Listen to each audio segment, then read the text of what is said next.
13h passées de transit à Klakou, dans la préfecture des Lacs, même heure à Bodjonde, dans la commune 3 de Soutouboua. Bienvenue à toutes et à tous pour la dernière messe du mois d'octobre. 4 chapitres au menu de l'évangile de ce jour, à savoir le 5e recensement général de la population et de l'habitat lancé dimanche dernier, les braquages qui refont surface avec le dernier en date lundi, un convoi d'argent, eh bien, en plein jour et en pleine ville. La troisième édition du mois du consommé local, et puis les violentes manifestations enregistrées au pays des hommes intègres. Tout ça à décortiquer, à égrener en une soixantaine de minutes avec le senior Eric Johnson Koudio. Il est le patron du journal L'Union pour la patrie. Il n'y a plus la patrie. L'Union, tout simplement. C'est le slogan. Tout à fait. L'Union, donc. Et à gauche ici, il est à droite.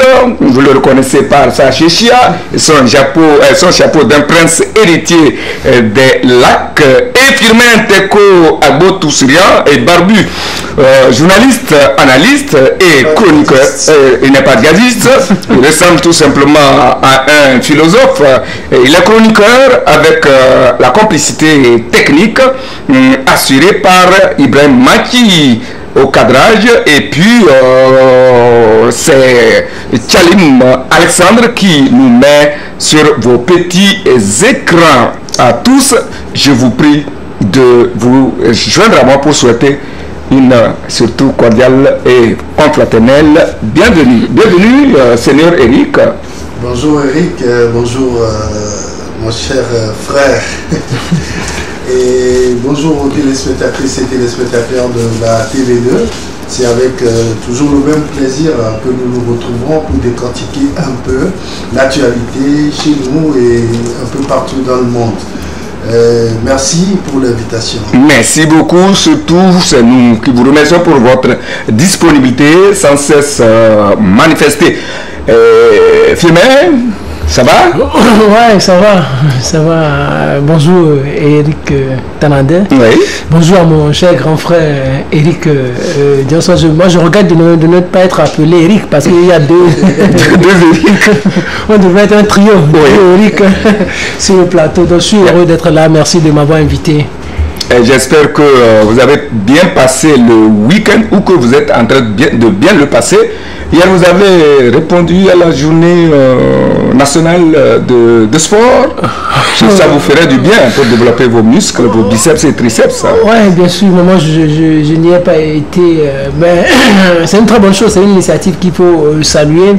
Parce que quand vous voyez par exemple, quand vous suivez certains documentaires de grandes personnalités, de grands chefs d'État, et vous voyez un peu leur agenda quotidien, tous les matins, ils se lèvent tôt et font du sport. Oui.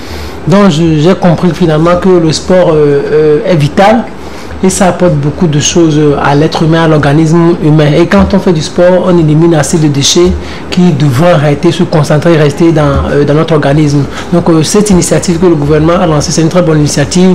Un, ça va nous aider sur le plan santé. Et deux, ça va permettre à ce que les gens s'intéressent au sport, au sport dans toutes ces dimensions, dans toutes ces disciplines. Vous savez que le sport a été pour notre pays. Et hier, je discutais avec quelqu'un qui me parlait d'entendre deux modèles, étoiles filantes et tout ça, c'était le sport. Mais tout ça a disparu aujourd'hui. Mais je pense qu'avec ce qu'on a commencé là, si on peut poursuivre et l'encourager. Rien n'a disparu. Oui. Non, mais parce que l'engouement, peut-être, nous, on n'a pas retrouvé ça. Nous, on n'a pas retrouvé ça. Donc, on aurait aimé. Parce qu'aujourd'hui, quand on voit les jeunes qui s'intéressent beaucoup au championnat occidentaux et tout ça, alors que peut-être nos papas, nos mamans s'étaient beaucoup plus intéressés, peut-être nos grands frères aussi, étaient beaucoup plus intéressés au championnat national. Ce que nous, on n'a pas eu la la chance de vivre. Donc avec ça, je pense qu'on va faire une certaine sensibilisation pour que la jeunesse puisse s'intéresser à ce que le gouvernement a initié. Seigneur, quel a été votre quotidien hier? Effectivement, je vais peut-être un peu démentir mon jeu. Les clubs dont tu viens de parler existent toujours. C'était des clubs pluridisciplinaires. Et quand on parle, c'est vrai que le football était beaucoup plus mis en avant. Toutefois, il y avait beaucoup de disciplines dans ces clubs-là. Aujourd'hui, je suis très attaché à un club, un jeune club qui est Swallows. Qui est en même temps un centre de formation. Un centre de formation en sport et en études. Il ne faut pas l'oublier surtout. Et je salue au passage tous les dirigeants de ce club, les coachs, les encadreurs, tous ceux qui manifestent quand même cette volonté d'accompagner les jeunes qui veulent faire quand même du sport de haut niveau. Je voudrais dire tout simplement que aujourd'hui, l'initiative du gouvernement nous permet de nous dire que nous n'avons pas fait un mauvais choix en nous accrochant au sport, parce que le sport non seulement permet de se développer physiquement, mais également psychiquement, psychologiquement, moralement. Et ça permet également de se relaxer. Vous savez, après une journée de travail, il est bien séant de faire un peu de sport, même si à notre âge on ne peut plus faire un sport de haut niveau. Néanmoins, il y a la marche qui est un sport très indiqué pour les personnes d'un certain âge. Et je crois que nous avons essayé de participer hier à cette deuxième journée du sport national.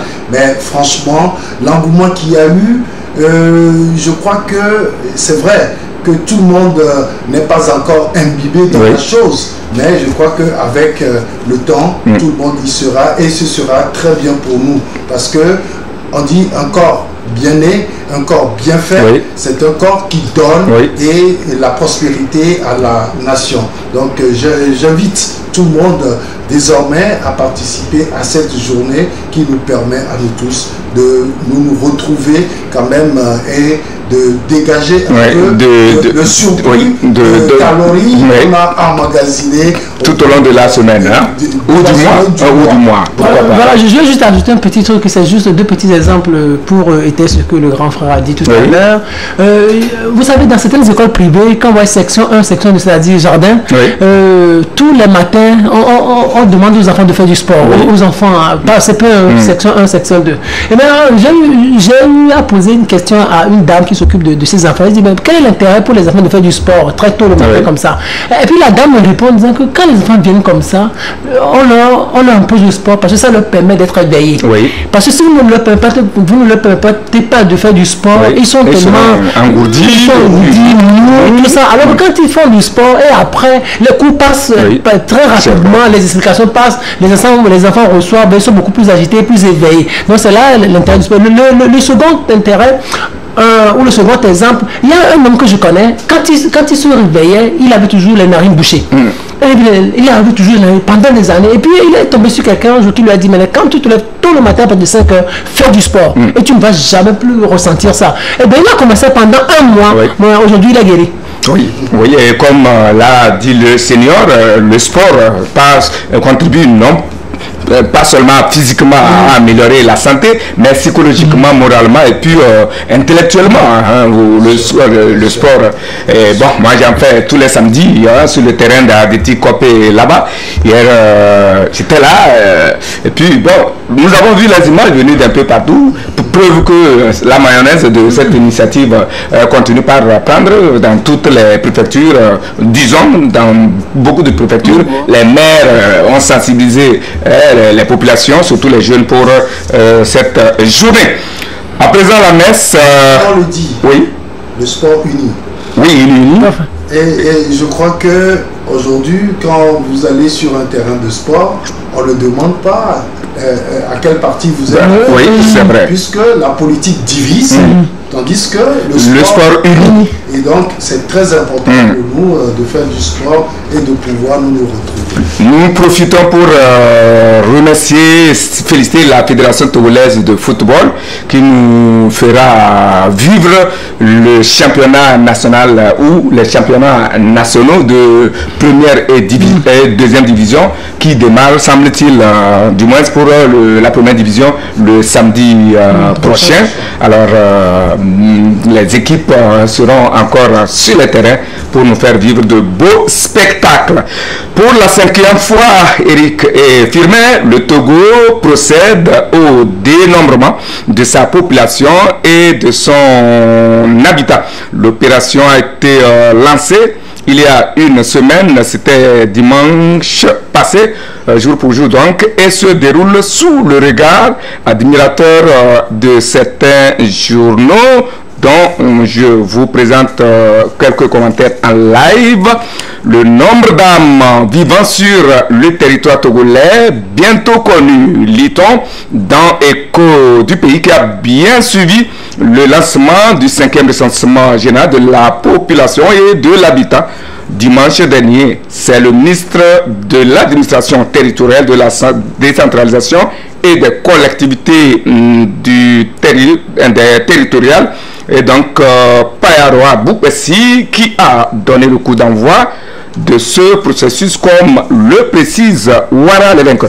Le Mania Libéré souhaite que des informations vraies et complètes soient fournies pour ce recensement, pour des données fiables et crédibles, car cette opération est d'un enjeu majeur à plus d'un titre. Selon Dunia Le Monde, qui abonde dans le même sens, ce 5e recensement général permettra de mieux planifier le développement du pays. Idem dans l'Union, selon qui ce 5e recensement viendra répondre aux besoins de planification et de gestion des programmes dans le but de réduire la pauvreté. Il intervient après ceux de 1960, 1970, 1981 et 2010, conclut le libéral. Senior, rebonjour. Je rebondis d'ailleurs sur votre journal. Vous trouvez que ce recensement permettra d'une bonne chose et permettra de réduire la pauvreté. Quel rapport entre un recensement général des habitants et de l'habitat et le train de vie ou la pauvreté de la population? Alors, je vais répondre très rapidement à cette question en une seule phrase. Vous savez que quand on fait un recensement général de la population et de l'habitation, ça c'est le terme générique des Nations Unies, c'est pour connaître le nombre d'habitants dans le pays. Nous sommes au Togo, nous avons un découpage territorial qui commence par le quartier, la commune, le canton, la préfecture et puis la région. Oui. Et donc ça permet d'avoir une idée sur les habitants de chaque entité et de faire des projections sur le développement. Je donne un exemple simple, c'est que par exemple, quand on fait le recensement de l'habitat, on connaît par exemple le nombre d'habitations qui disposent de latrines par exemple. Et donc le chef quartier ou le maire de la commune, quand il fait son budget, il insère en même temps peut-être la construction d'une latrine publique dans le secteur, c'est-à-dire dans le quartier ou dans la commune. Et donc, c'est un exemple palpable. Ça permet d'éviter, par exemple, que les gens défèquent à l'air libre, que les gens défèquent pour boucher les caniveaux, etc. Et donc, un problème de santé publique est déjà réglé. Et donc, tout ça permet quand même de savoir, au-delà de cet exemple que je donne, par exemple, de savoir, par exemple, quels sont les besoins, la part de la population, par exemple, qui vit au-dessous du seuil de pauvreté. Et donc, on parlera de seuil d'extrême pauvreté. Oui. Et donc, ça permet à l'autorité de faire une planification qui doit prendre en charge qui doit tenir compte donc des différentes couches, cette frange de population.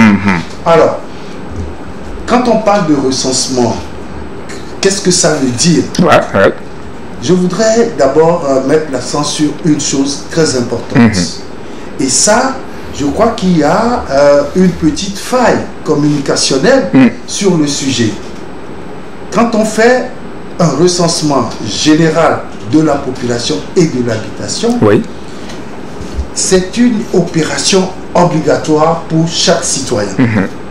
Ça, par exemple, le citoyen ne le sait pas, que c'est obligatoire. Quand les agents de recensement arrivent chez vous, vous êtes obligé de leur donner toutes les vraies informations et les vraies. Et des informations fiables. Parce qu'il ne faudrait pas mentir, parce que ça va fausser tout ce que l'autorité peut faire pour vous aider à sortir des situations délicates. Et donc, pour cela, toutes les populations sont appelées à accueillir ces agents de recensement et à leur fournir des informations nécessaires. Alors, le recensement, de façon générale, permet de connaître le nombre d'habitants, les habitations, comment ces habitations-là sont construites et quel type d'habitation et comment les citoyens vivent chez eux. Il ne s'agit pas là d'un recensement électoral où c'est seulement une partie de la population qui est appelée à le faire, la population majeure, c'est-à-dire les habitants qui ont la majorité. 18 ans et plus. À partir de 18 ans et au-delà. Donc, ça, c'est carrément différent. Là, j'ai aussi eu des informations comme quoi, quand des agents de recensement sont allés dans certaines localités, on leur a dit non, que c'est pour donner des informations les concernant à l'OTR, le collègue des recettes, qui va les poursuivre fiscalement demain. Je dis non, on n'est pas à ça, on n'est pas à un recensement fiscal Et donc, les populations, parce que vous savez, la confusion, c'est que il y a l'OTR qui était sur une opération de recensement des habitats. Là, c'est autre chose. Ce n'est pas ce recensement-là qu'on est en train de faire aujourd'hui. Et donc, je dis le recensement, c'est le dénombrement détaillé des habitants, habitants et des habitats du pays et de façon générale. Je vous reviens tout à l'heure, le temps d'avoir l'avis de mon frère Firmin Teko par rapport à cette opération. Le Seigneur a touché un aspect fondamental, c'est la fiabilité de cette opération sur le terrain et puis la confusion qui peut régner ou naître de cette opération et les autres qu'on a l'habitude de faire fiscales et puis électorales, etc. Est-ce que les populations sont suffisamment renseignées pour pouvoir vraiment se livrer à cette opération? Non, pour répondre directement, je ne pense pas que la population soit véritablement renseignée. Il nous revient à nous de continuer à faire le travail de sensibilisation comme nous sommes en train de le faire. Comme nous sommes en train de le faire ici aujourd'hui. Vous savez, il y a toujours un problème, une crise de confiance entre ceux qui dirigent et la population. C'est pour ça que quand on initie des choses comme ça, surtout pour rentrer dans la maison des gens et poser des questions, les gens sont braqués.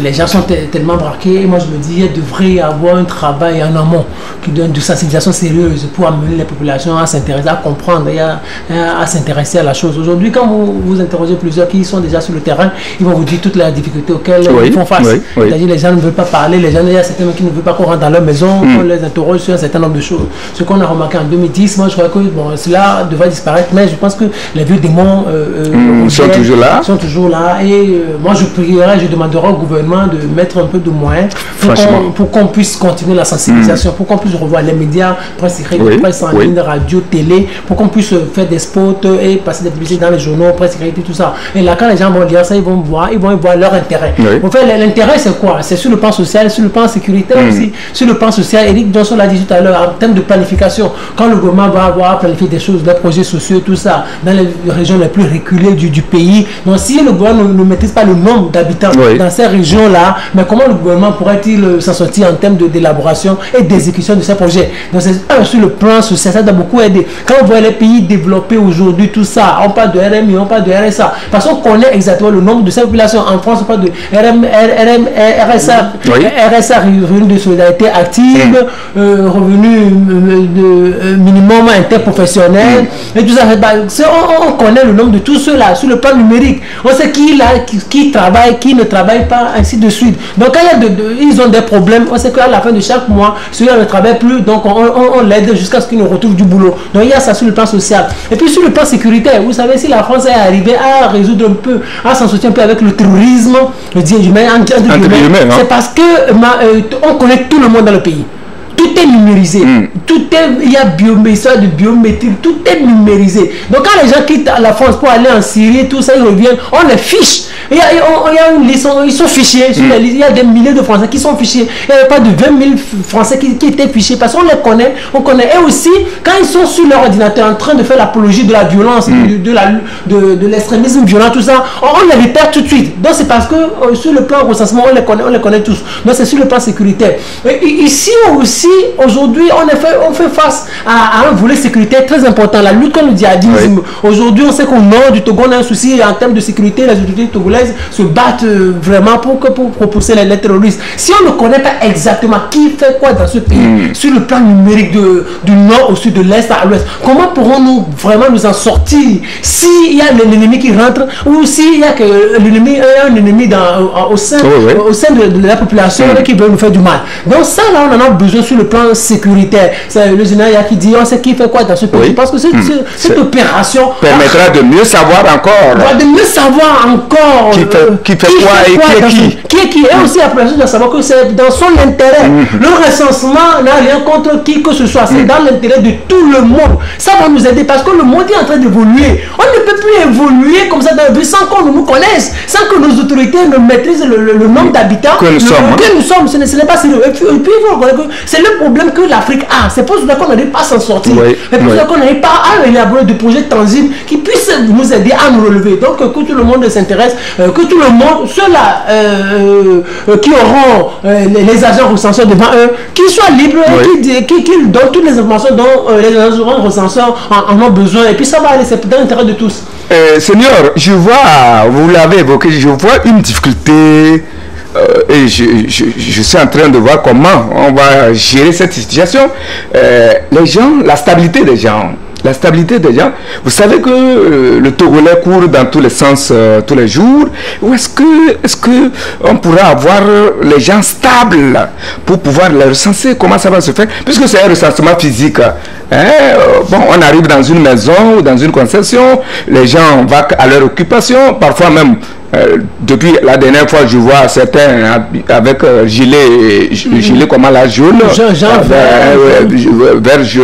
jaune verdâtre qui circule. Et je me pose la question, bon, comment ça va se passer à la maison? Est-ce que on va demander à tout le monde de se mobiliser à la maison? Je vois un peu une difficulté. Et puis, par le passé, on a eu de tristes expériences que les gens ne veulent pas déclarer certains enfants en situation de handicap pour raison de honte et autres. Ajouter à tout cela cette peur de fiscalité et tout ça, ne voyez-vous pas vraiment que c'est une opération qui ne va pas être facile à mener? je crois que Firmin a touché du doigt le problème de communication en amont. Si les populations sont averties, sont bien sensibilisées sur la situation, je pense que le problème ne se poserait pas. Imaginez-vous que dans une famille, il y a des personnes handicapées que l'on ne veut pas déclarer. En réalité, ce qui se passe là, c'est vrai que ce recensement concerne la population en général. Oui. Quand un agent recenseur rentre dans une maison, la première chose à demander, c'est peut-être le chef de famille. Oui. S'il n'est pas là, il y a forcément quelqu'un qui pourrait le remplacer. Oui. Ou répondre en son nom. Et voilà. Et donc, on sait combien de personnes vivent dans la maison. Il y a différents types de recensement. Peut-être qu'on n'aura pas le temps de tout déballer. Oui. Mais il y a un genre de recensement qui se fait, qu'on appelle un recensement virtuel, jour de droit. Oui, oui. Quand les gens vivent dans la maison et partent en voyage, ils n'y vivent plus, on est obligé de les déclarer. C'est ça. Ça, c'est un type de... Au risque de les recenser doublement. Peut-être on le recense ici aujourd'hui et demain il se déplace ou de les ignorer comme vous le dites. Donc ça c'est un type de recensement. Mais ici, ce recensement-là, c'est des gens qui vivent au moment, qui vivent dans la maison au moment de l'opération. Et donc c'est tous ces gens-là qu'on déclare quand on vient. Vous êtes combien dans la maison? Nous sommes 10. Et vous avez combien de chambres pour ces 10 personnes, par exemple? C'est des questions qu'on peut poser pour voir si tous ces gens-là vivent dans de bonnes conditions. Le problème qui se pose aujourd'hui, comme je l'avais évoqué tout à l'heure, c'est quand il y a une opération de recensement des habitats qui concerne l'OTR et qu'aujourd'hui on vient dire recensement général de la population et de l'habitation. Et donc, des gens ont idée que c'est toujours l'OTR. Et donc, il fallait en amont, il fallait faire cette sensibilisation-là en amont pour dire aux gens, non, ça n'a rien à voir avec l'OTR, ça n'a rien à voir avec le recensement électoral. Et donc, ici, on est venu pour avoir un fichier général de la population dans son ensemble. Et donc, cela va permettre de faire beaucoup de choses puisque c'est des données démographiques, sociales et économiques qui sont recensées dans ce cadre-là. Maintenant, les inquiétudes sont là, mais je pense que si on avait pensé, par exemple, à mettre dans le système communicationnel les leaders d'opinion, les gongonneurs, la presse, dans toute sa totalité, parce que le rôle que joue aujourd'hui la presse dans ce genre d'opération est très fondamental. Très fondamental. Et je crois que même si on a passé déjà une semaine, il en reste encore deux.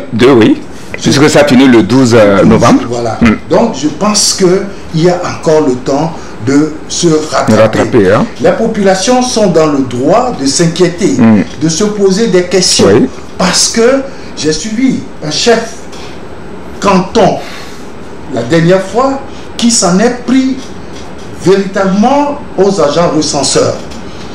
Il les a traités de tous les mots, de tous les noms d'oiseaux. Mais je pense que ces agents-là, franchement, ont été bien formés. C'est vrai. Ils ont pris tout leur temps pour lui faire comprendre. Lui expliquer le bien fondé de cette opération. Et je crois que vers la fin, le chef a dit, si vous venez dans une localité, il faut vous annoncer d'avance. J'ai lui dire également que les affiches qui devait être placardé un peu partout dans le pays, cela n'a pas encore été fait. Et il faut forcément le faire à temps pour que les populations puissent regarder, lire et comprendre ce qu'il en est. Parce que, autrement dit, on est en train de faire de jeter de l'argent pour avoir des résultats. Et s'il y a ce problème de communication, je crois que l'opération ne va pas trop réussir. Mais ce n'est pas notre souhait. Nous allons continuer au niveau de la presse à faire notre travail. Comme nous l'avions fait pour Covid-19. Néanmoins, il faut que ceux qui sont en charge de la communication de cette opération nous encouragent leur travail. S'ils doivent nous encourager, je crois que vous savez, pour cette opération, je vais peut-être aller un peu dans le fond pour dire que le partenaire qui a financé cette opération a procédé à un appel d'offres pour choisir une agence de communication qui doit faire ce travail. L'agence a été choisie et maintenant il faut que le travail aille vite et très proprement. Très bien. Firmin, il a évoqué un aspect également, et c'est moi d'ailleurs qui l'évoquais, c'est par rapport à la mobilité des gens. Alors, l'opération est censée aller jusqu'au 12 novembre. Est-ce qu'il ne peut pas arriver que quelqu'un soit recensé ici et que dans les jours à venir, la personne se déplace pour se retrouver quelque part où on n'a pas encore recensé. Si un cas comme ça se présente, est-ce qu'on ne risque pas de recenser doublement, voire triplement les gens? Je ne sais pas. Oui, on peut avoir ce procès. C'est ça en fait, c'est ce qu'on voudrait éviter à l'avenir. C'est pour cela qu'on veut tout numériser, qu'on veut tout informatiser. Par exemple, si il y a quelqu'un qu'on enregistre ici, où on a réussi à nommer aujourd'hui telle date, et 2 jours après, cette même personne, on l'enregistre à Kara. C'est ça ce que vous dites. Oui, c'est ce que je dis. Celui qui est à Kara ne saura pas qu'on a enregistré cette même personne à nommer. Alors, c'est quand on va commencer par informatiser tout ça, on saura que mais cette personne-là a déjà été informatisée parce que c'est dans le circuit, il y a le nom de la personne. C'est ça, c'est là on va dire, il y a déjà ce problème-là. Avec le système informatique, ça va nous éviter ce genre de choses. Et aussi, ce qui sera beaucoup plus intéressant, c'est qu'après avoir fait tout ce travail, chacun disposera d'un numéro. Ailleurs, c'est comme chacun un numéro. Par exemple, en France, aux États-Unis, tu as un numéro. Comme les numéros matricules des fonctionnaires. Chacun aura un numéro matricule. Je pense que chacun aura un numéro matricule. C'est pour ça que quand tu fais tout ce que tu puisses faire, quand on voit le numéro, on sait que c'est toi. C'est toi. Donc, il n'y aura pas trop de problèmes. C'est le début. C'est ça l'Afrique. Donc, on est en train de commencer. Donc, ça va aller petit à petit. On est dans le numérique, n'est-ce pas? Merci. Je crois que ce qu'il était en train de dire tout à l'heure concernant les numéros d'identification, je crois que le ministère en charge de la technologie est en train de faire un travail pour l'identification numérique unique de chaque citoyen. Et donc ça permet d'avoir un numéro, un identifiant pour chacun de nous, et ça va permettre lorsque vous allez quelque part pour par exemple demander un service social, il suffit d'apporter votre numéro d'identification. Tout de suite on vous reconnaît à travers cela et vous êtes servi. Et donc je crois que on est en train d'y aller. Et concernant le déplacement des populations, ce problème devait être résolu également à travers la communication. Lorsque quelqu'un se déplace de son lieu d'habitation habituel, je crois que c'est en son lieu d'habitation habituel qui doit être recensé. Et donc, il y a quelqu'un qui doit dire telle personne vit ici. Parce que quand on demande le nombre de personnes qui vivent dans une habitation, c'est qu'on connaît ce nombre-là. Et donc, si cette personne-là sait qu'on l'a déjà recensée chez elle, donc elle ne peut plus se faire recenser ailleurs. Donc, c'est un problème qu'on pouvait répondre par la sensibilisation, à l'explication, etc. La sensibilisation, explication, et c'est ce que nous sommes en train de faire. Nous nous associons donc au gouvernement et à la cellule de communication qui pilote ce projet pour dire qu'il faut accélérer vraiment la communication autour de ça pour que effectivement ces difficultés-là soient levées. Mais nous avons confiance aux censeurs. Ils ont pris au moins 2 ou 3 semaines pour être formés. Peut-être que certaines inquiétudes que nous soulevons ici trouvent déjà leur solution parce que ils le font avec un matériel informatisé. Donc certainement cette question de double inscription là serait résolue. En tout cas, nous on parle en profane.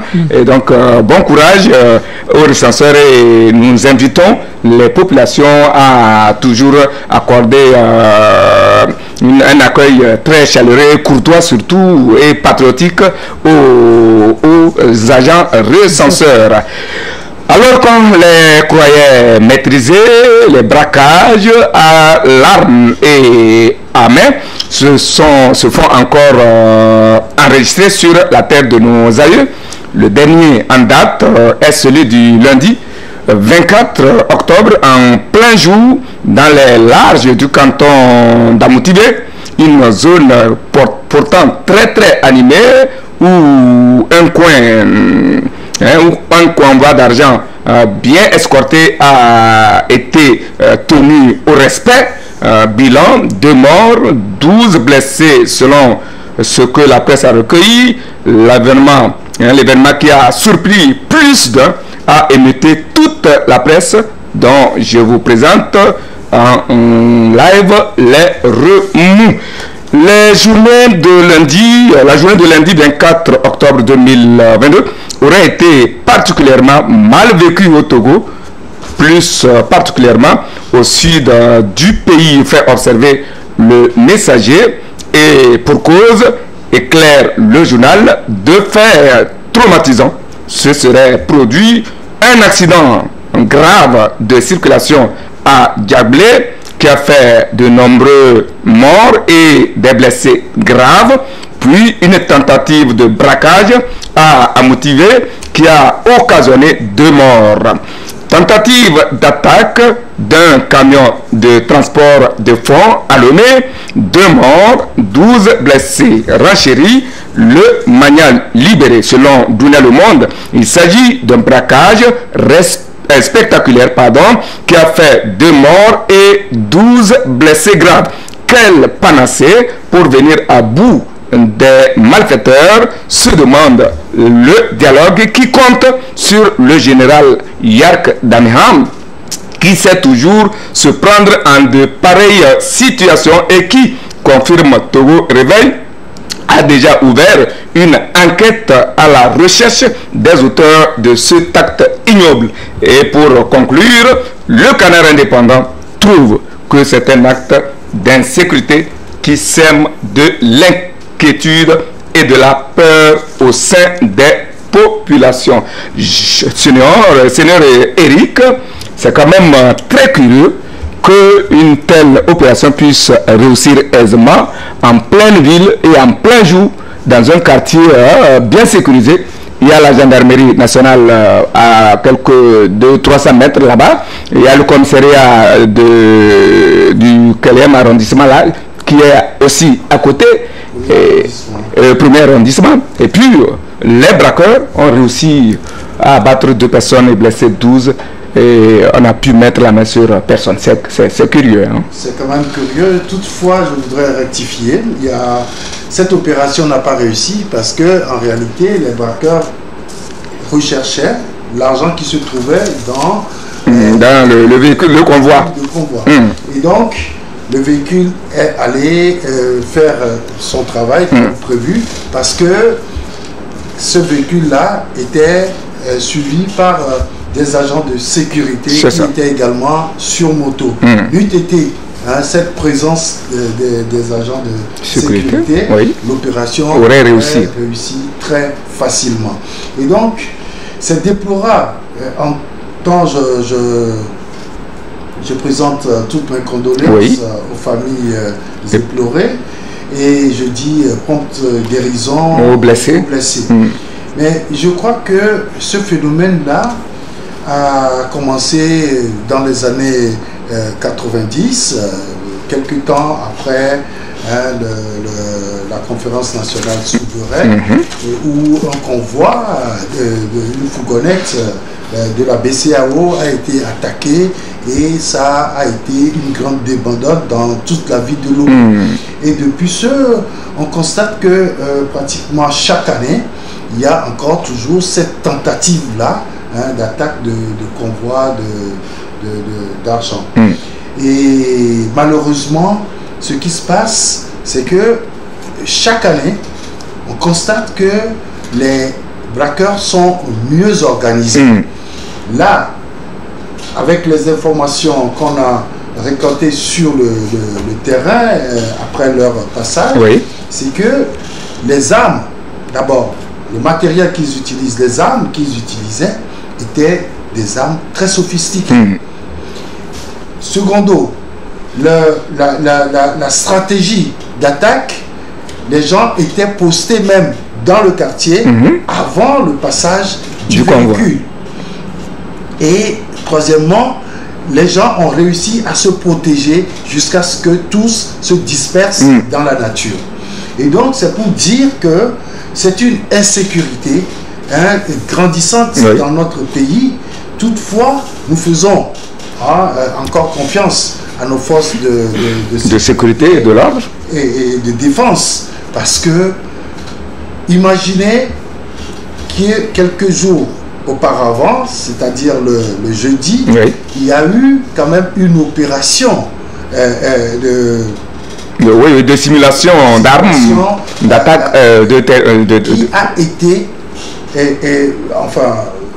médiatisée, c'est-à-dire qu'il y a un communiqué du ministère de la sécurité qui était sorti pour dire qu'il y aura une telle opération et que les populations ne doivent pas paniquer en aucun cas.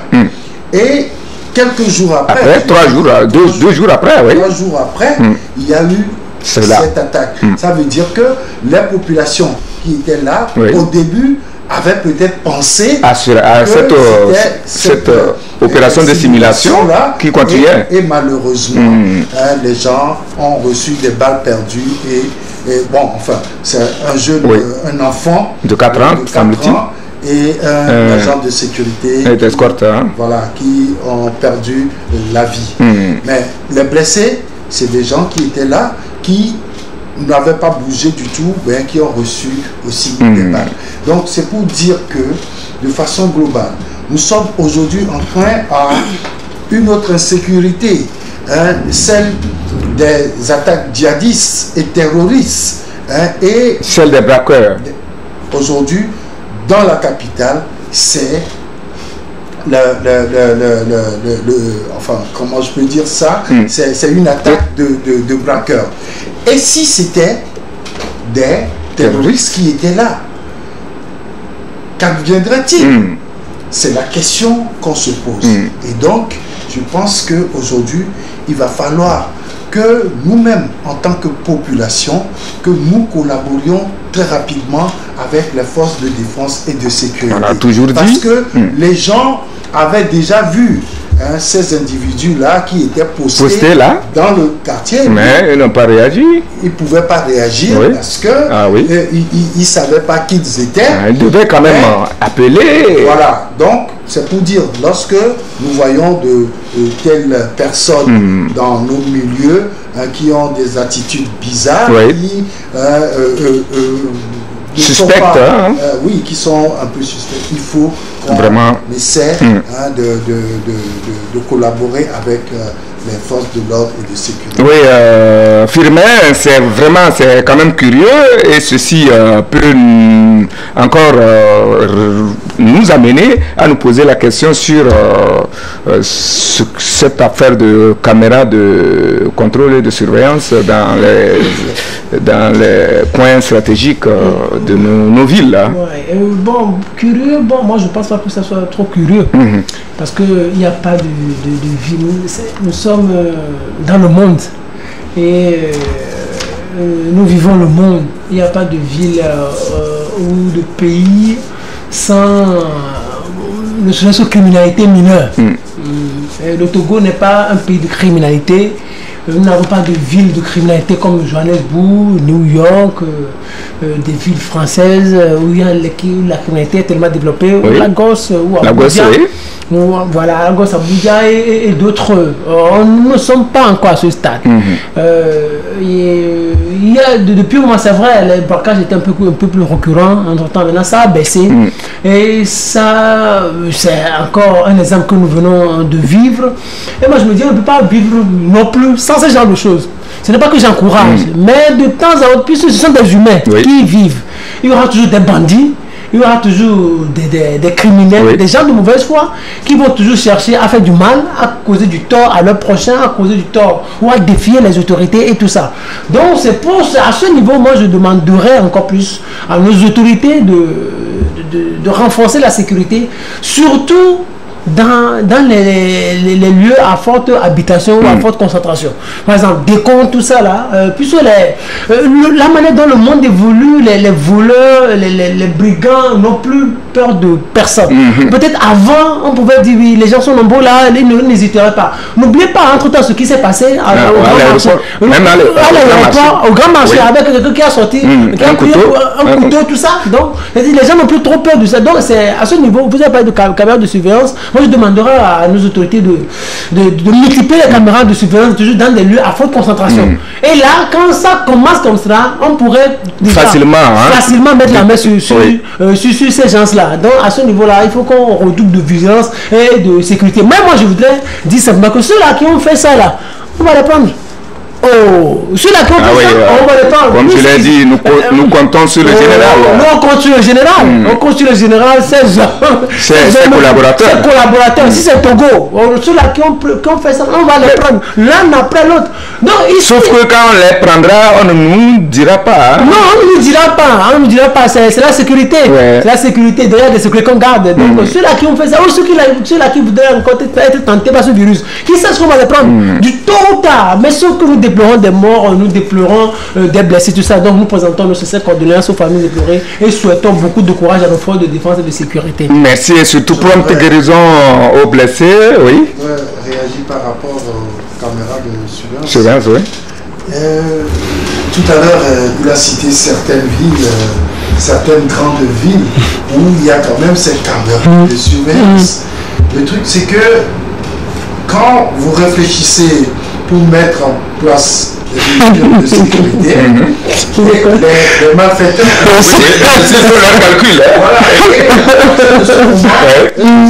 essaient de contourner les mesures sécuritaires que vous avez mises en place. C'est vrai. Maintenant, c'est pourquoi il n'y a pas insécurité zéro. Voilà. Et vous n'êtes pas sans savoir que il y a quelques semaines, je crois 2 ou 3, les États-Unis ont félicité le Togo pour sa sécurité. Et donc, je dis, c'est vrai, il n'y a pas de sécurité 100% dans aucun pays. Toutefois, la collaboration des populations, elle est très importante. Et je crois que ce n'est qu'à partir de ce moment, si nous tous, nous voulons vivre en sécurité, regardez un peu ce qui se passe autour de nous.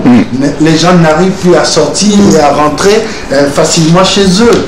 Mais nous avons cette chance. Il faut qu'on préserve ce climat de paix, de sécurité que nous avons chez nous.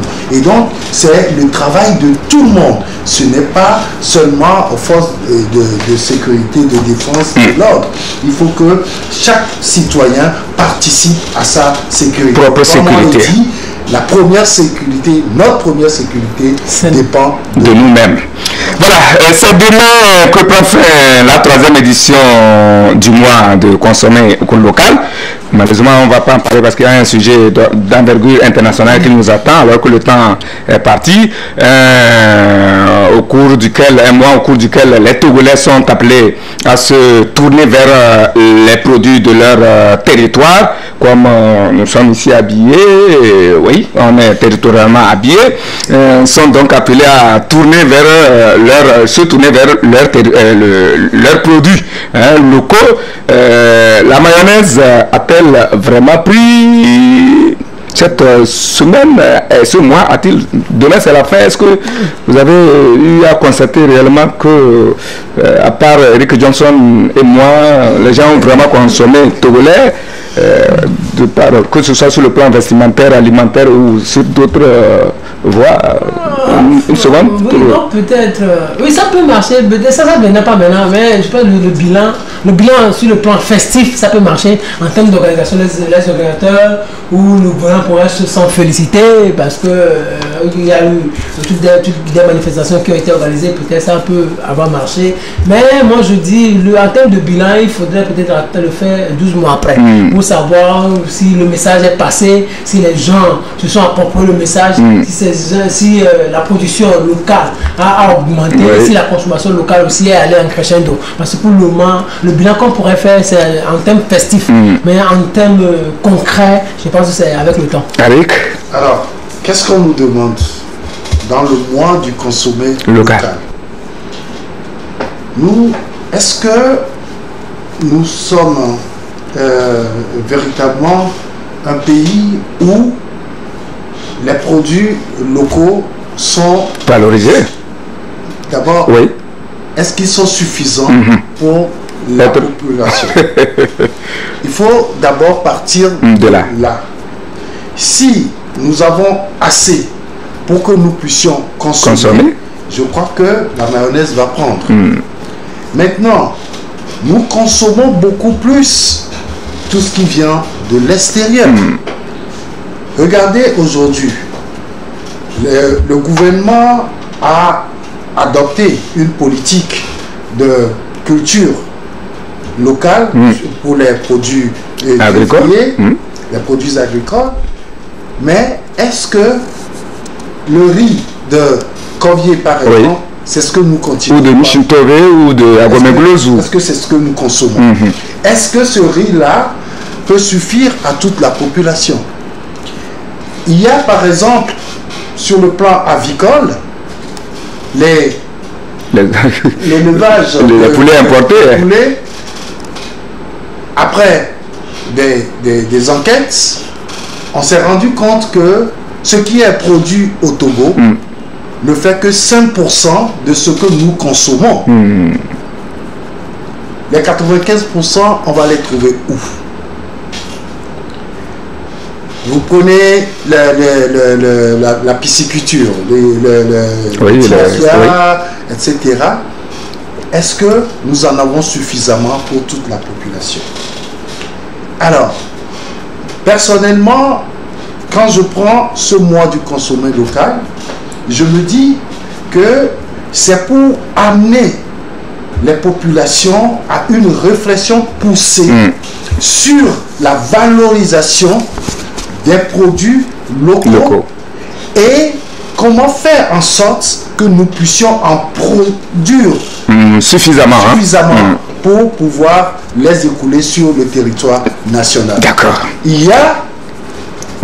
vous allez chuter oui, tu es un peu pressé là. Oui. Ok.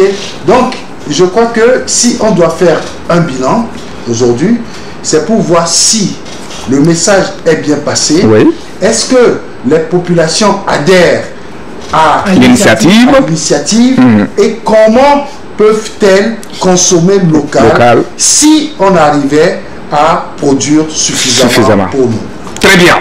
Et j'espère que, comme vous l'avez dit, les années à venir nous en diront mieux.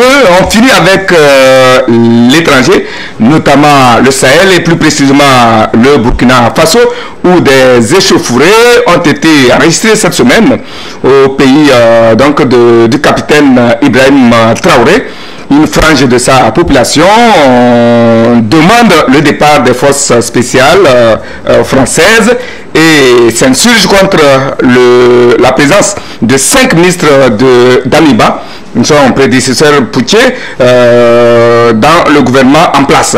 Alors, décidément, Eric, disons, Firmin, les Français sont devenus persona non grata en Afrique, hein, parce que hier c'est du Mali qu'on les chassait, aujourd'hui c'est du Burkina. Est-ce que, comment vous l'appelez, le Burkina Traoré est en train de faire, disons, marcher dans les pas de Goïta? Non, je ne pense pas. Il ne pourrait pas commettre cette erreur. Il ne pourrait pas commettre cette erreur. Il ne pourrait jamais commettre cette erreur. N'oubliez pas qu'en réalité, quand il y avait le convoi français, militaire français, entre-temps où Roch-Christian Kabore était là, la France s'était vraiment insurgée contre cette attitude. La France, pour le moment, n'a pas encore lâché le Burkina Faso. Ibrahim Traoré ne commettra pas cette erreur. Bien sûr, aujourd'hui, la France est détestée un peu partout en Afrique, mais la France est toujours là pour le moment. La France ne partira pas comme ça. La France, non, on ne s'amuse pas. On parle de géopolitique, on parle de gros intérêts, on parle de milliards. C'est une question de vie ou de mort. Ce n'est pas une question d'émotion. Les gens vont vouloir, oui, si la France ne veut pas, on n'en veut pas. Mais la France est là. Pour le moment, la France est là. Et la France, le jour où la France sera essoufflée, elle fera appel aux États-Unis, elle fera appel à l'Union européenne, elle fera appel à la Pourquoi pas à la Russie? La Russie. Il a le droit, au moment où la France et la Russie s'entendent sur un certain point, on demandait à la Russie, monsieur, vous n'étiez pas là quand on organisait la conférence de Berlin, sortez de ce jeu. Et puis maintenant, ce sont les Africains qui en seront sacrifiés. Non, si on se Goïta est en train de faire, il s'agit de l'émotion, mais c'est un vent qui est en train de souffler. Ça va passer, ça va passer. La France va revenir en force. Mais pour chuter, je voudrais dire que ce qui a détruit le Burkina Faso, c'est l'histoire de coup d'État, mais aussi c'est la société civile. C'est la société civile, c'est les manifestations de 2014 qui ont détruit le Burkina Faso. Ce sont les manifestations là. Les gens sont tellement émoutés en disant non, on ne veut plus ceci. Moi je me rappelle que quand j'étais allé au Burkina Faso, quand Blaise était parti, il y avait des ministres dans le gouvernement. La société civile, le balai citoyen dit on ne veut plus tel ministre, on ne veut plus tel ministre. Maintenant on a rendu le gouvernement tellement instable jusqu'à ce qu'il y ait eu encore tentative de coup d'État avant qu'on ne fasse revenir encore Kafando. On a organisé les élections pour faire revenir Roch-Christian Kabore et après il y a encore ces histoires de coup d'État aujourd'hui. Le Burkina Faso est détruit aujourd'hui par l'insécurité et aussi par l'émotion de la société civile. Le pouvoir, ce n'est pas un jeu. Que les Africains le comprennent. Le pouvoir, ce n'est pas un jeu. C'est une question de vie ou de mort. C'est une question de gros intérêts. Donc, il faut qu'on réfléchisse. Il faut qu'on soit beaucoup plus pragmatique. Sinon, ce sont les populations qui en seront sacrifiées gratuitement. Oui, Seigneur, qu'ont fait les Français pour qu'on les chasse avec des gourdins un peu partout en Afrique? Ce que les Français ont fait. Vous savez, je viens de lire un livre de comment il s'appelle, Antoine Glaser, arrogant comme un Français en Afrique. Ah bon. Et là, j'ai compris pourquoi en Afrique subsaharienne nous sommes dans cette situation. Cela relève de l'histoire et de la géographie. Comment le continent africain a été subdivisé. Chaque partie avait un nom. Et donc, l'Afrique subsaharienne ne peut pas sortir de cet embryon-là aujourd'hui.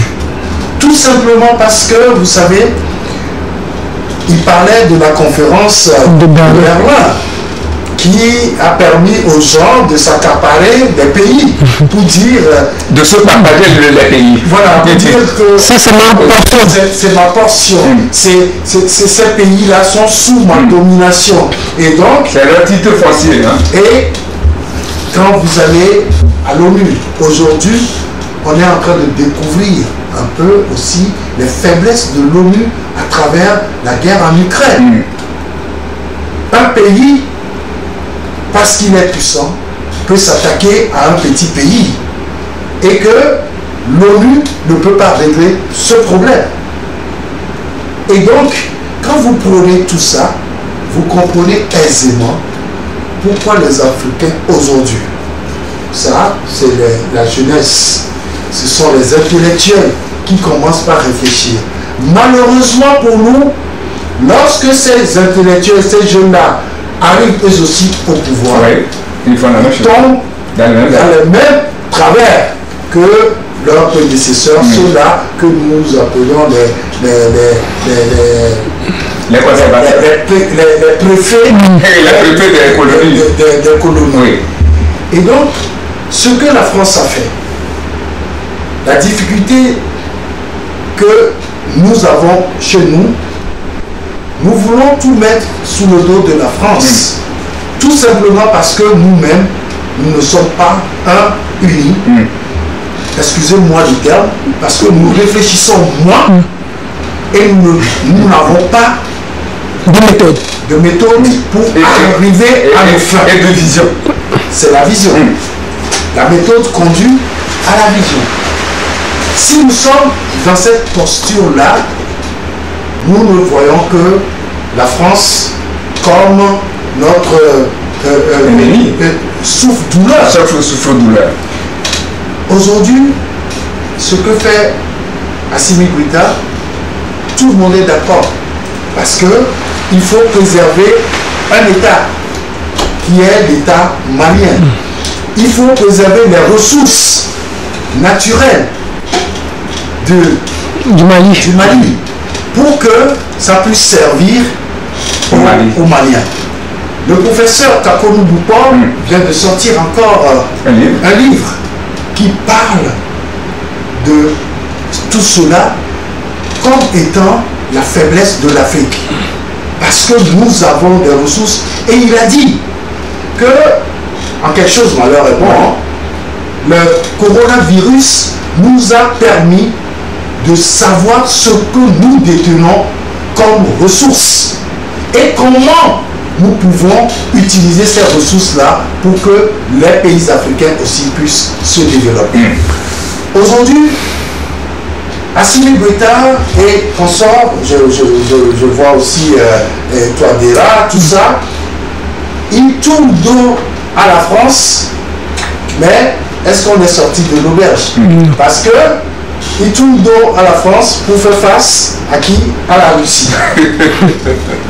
Or, lorsque vous voyez tous ces gens-là, ils viennent chez nous pour des intérêts. Ils ne viennent pas, vous pensez que... Ils ne viennent pas pour nous arranger. Vous pensez qu'il y aura encore des trucs qui vont sortir bientôt, que la présence des Russes en Centrafrique, au Mali, etc., que ça a créé plus de désordre que la présence de la France. Mais la France, aujourd'hui, doit aussi comprendre qu'à un certain moment, il faut essayer de se retirer de ces pays-là pour voir comment ces pays vont s'organiser. Parce que nous parlons de méthode. Vous savez, regardez un peu, on encense. On va finir. Oui, on encense certains régimes et on condamne les autres. Ça rime à quoi? Tout ça, c'est toujours pour pouvoir mieux nous tirer vers le bas et soutirer nos ressources. Nous affaiblir encore pour pouvoir nous exploiter davantage. Malheureusement, ce qui se passe, tous ces gens-là, Assimi Goïta et autres, ce qu'ils font, c'est qu'il n'y a pas une méthode derrière. Une méthode pouvant les conduire à leur fin. Vous savez, quand vous êtes avec quelqu'un qui est plus puissant que vous et que vous voulez lui tirer quelque chose, il faut être méthodique, il faut la manière. Et surtout, il faut être des actes solidaires. Il faudrait que les autres pays africains les soutenir. Les 60 minutes qui nous sont réparties ou imparties sont finies. Et je tiens sincèrement à vous remercier et surtout à vous féliciter pour le niveau très élevé, en tout cas, de vos analyses, surtout par rapport à ce dernier sujet qui a éclairé beaucoup le monde. Merci à l'équipe technique qui nous a accompagnés, Maki Ibrahim et puis Alexandre Tchalim. Merci à tous qui nous ont suivis de par le monde, même des États-Unis, grâce aux applications YouTube et Facebook. Je vous souhaite une bonne fin et un bon début de semaine. Merci. Et bon retour chez vous, chers confrères, dans vos rédactions respectives. Et bien des choses à vos familles. On va se séparer sur cette partie de Platon qui dit: celui qui n'obéit qu'à ses désirs ignore la paix de l'âme. Celui qui n'obéit qu'à ses désirs ignore la paix de l'âme. C'est de Platon. Bonne méditation et à dimanche prochain.